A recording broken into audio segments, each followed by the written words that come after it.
Hey guys, Steve from PC Budget Solutions here, and I finally got my other GTX 770 in. This is the box that it came in. It's the SSC, or super clocked.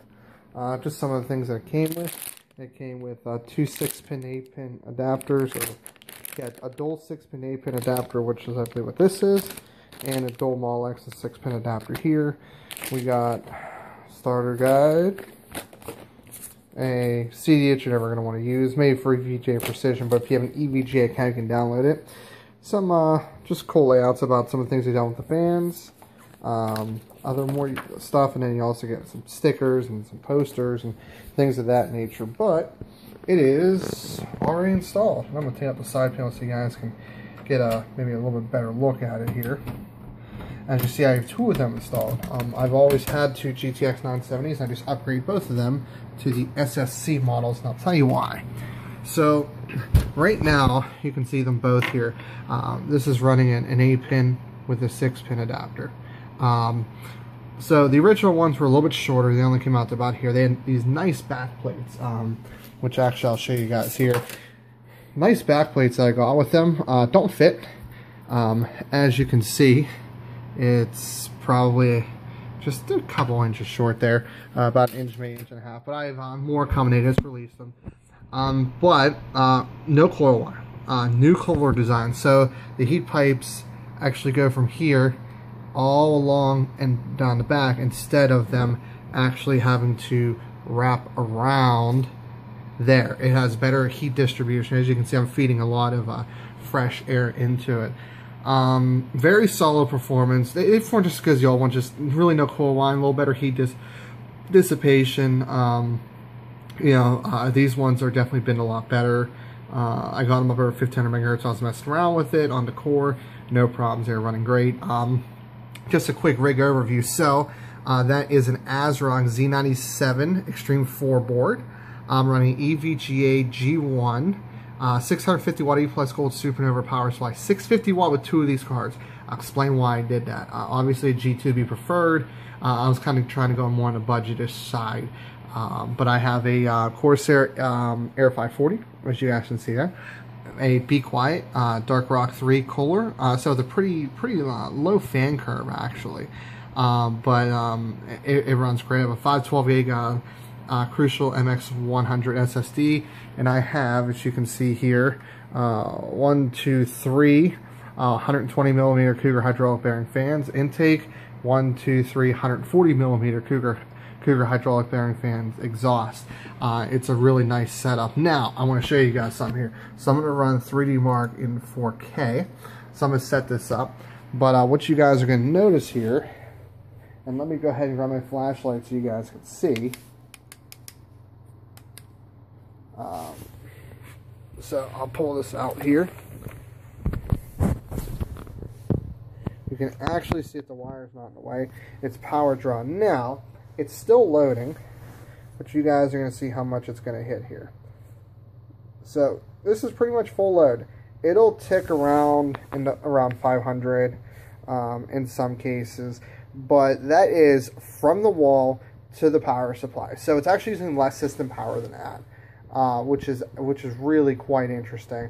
That two 970s with an overclocked Core i7-4790K at 4.5 gigahertz only pulls that bit of power. So you don't even need a 750 watt power supply for this.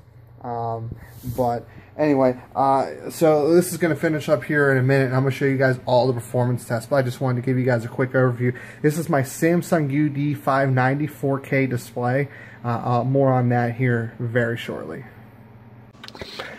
Alright, so more on the Samsung monitors. So I really wanted to go 4K, and I'll be honest, two 970s is not sufficient enough for 4K, in my opinion. Balls out.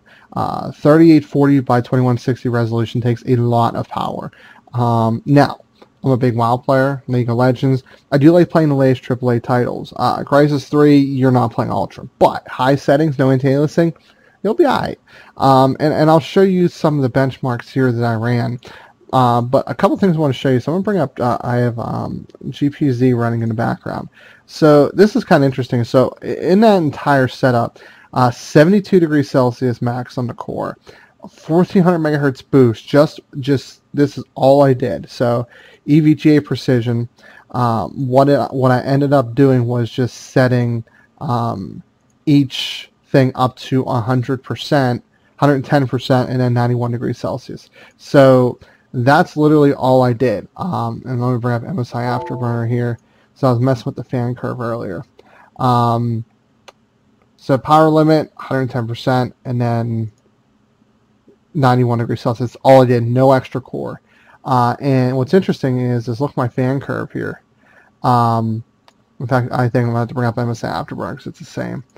So it doesn't even pass 50% fan until about 73, 74 degrees Celsius, give or take. So I have a really low fan curve, so that's actually pretty impressive. But let's look at some of the benchmarks I just ran. So this was Valley, ultra settings. I kept AA turned off, so I averaged 42 FPS. At 4K, very impressive. That's the resolution I was running at here. Ultra settings.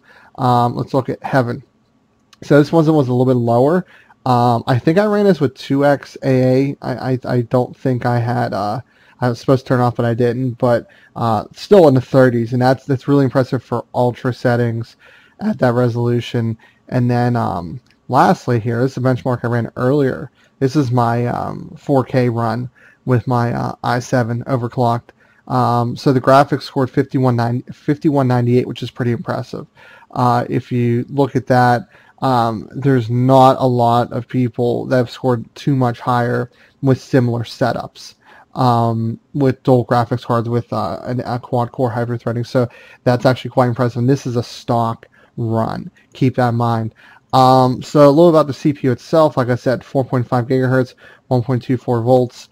I'm actually going to be loading Movie Maker up right now that I'm thinking about it, because I'm going to start working on getting this video compressed for 1080p. So what I'm going to do is actually I'm going to add the video I just shot earlier here, and I actually have to copy it over, so I can't do that quite yet.